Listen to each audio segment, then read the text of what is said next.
All right, here we go. Steve Yzerman is back at it again. He had made a number of nice signings over the past few days, from different free agents to other guys still on the team. But this is a contract that I think isn't really too surprising, but is still pretty good nonetheless. MBN. The Red Wings have signed Michael Brandsegg-Nygård to a 3-year ELC with an AAV of $975,000. Now, the thing is, I gotta get this out of the way too at the beginning of the video. There are a number of different ways you can attempt to pronounce Brandsegg-Nygård. And I'm not saying it right. The right way actually sounds a lot like a word that we probably shouldn't be saying, so I'm not gonna go out there and force my hand at the Norwegian pronunciation. But just to make things interesting, Michael Brandsegg-Nygård is indeed the Detroit Red Wings' 15th overall pick in the most recently concluded 2024 NHL Entry Draft. As you can see, 18 years old, 6'1", 207 right-handed right-wing player, physical forward, a power forward, and a two-way forward. He's coming off of a year where he actually did pretty well, and it's kind of, why he was taken as a first-round prospect.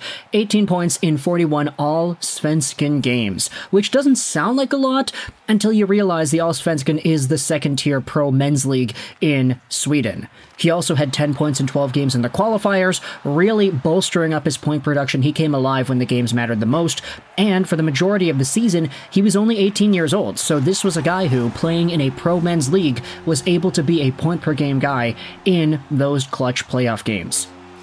He also was a point-per-game as an underage player, a double underage player, I'm pretty sure, for Team Norway at the World Juniors, and he had 12 points in 7 games at the Junior 20 Mora IK level. So playing amongst his own age range, in fact even just a bit lower, he still had 12 points in 7 games played. Even though Michael Brandsegg-Nygård is mostly renowned for his two-way stability, his defensive efficiency, and what he does along the boards, he still does have a goal-scoring and point-producing touch that has allowed him to play pretty well up to this point in his career. Now, he'll be heading over to Skellefteå AIK in the SHL, most likely on loan from the Detroit Red Wings, because, look, it doesn't really scream like to me that this guy needs to be played in the AHL right away. I think a year in Sweden could help him, and an extra year playing at the top pro men's league in Sweden, rather than the second tier, would be pretty beneficial for Brandsegg-Nygård and his development. It seems like he can handle those top pro line minutes. Now, we're going to go over to... Is there an article here on the Red Wings website? No, there is not. Instead, we're going over onto an article on ProHockeyRumors.com because they did a pretty good job at summarizing the Brandsegg-Nygård career up to this point. He is the very first Norwegian ever to be selected in the first round. He was quickly succeeded by defender Stian Solberg, whom the Anaheim Ducks selected in the 21st overall spot. Brandsegg-Nygård earns his first NHL contract on the back of a standout year in the Allsvenskan, Sweden's second-tier league.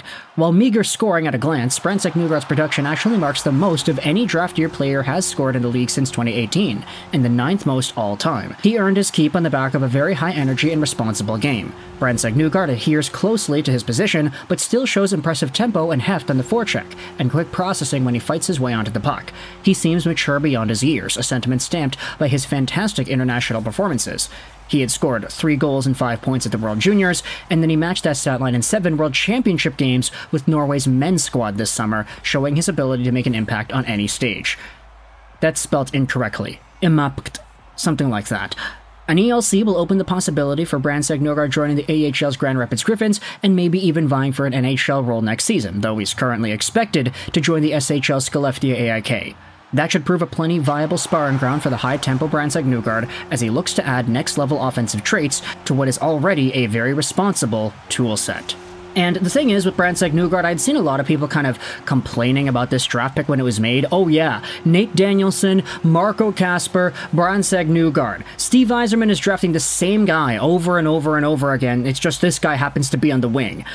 I do get that perspective, and I do understand that there were higher upside swings that Yzerman could have made in these draft positions, but at the end of the day, I think most of these guys are going to make the NHL and have somewhat of a role on the Detroit Red Wings. These are not total bums, they're just not, Ivan Demidovs going out there. So while I do acknowledge that there is sort of a discrepancy of top-tier talent, there still is talent, if you get what I mean. And at the end of the day, Sometimes getting into the NHL, especially for a player like this who has shown off pretty well in his entire career, is the opportunity that they need to really explode in ways that we didn't expect. So hopefully Brandsegg-Nygård is able to progress properly throughout his career. I have no doubt that he's going to, though. He's a very stable prospect. Let me know your thoughts in the comment section below of the Detroit Red Wings signing him to his 3-year ELC with a $975,000 price tag. I hope you enjoyed this video,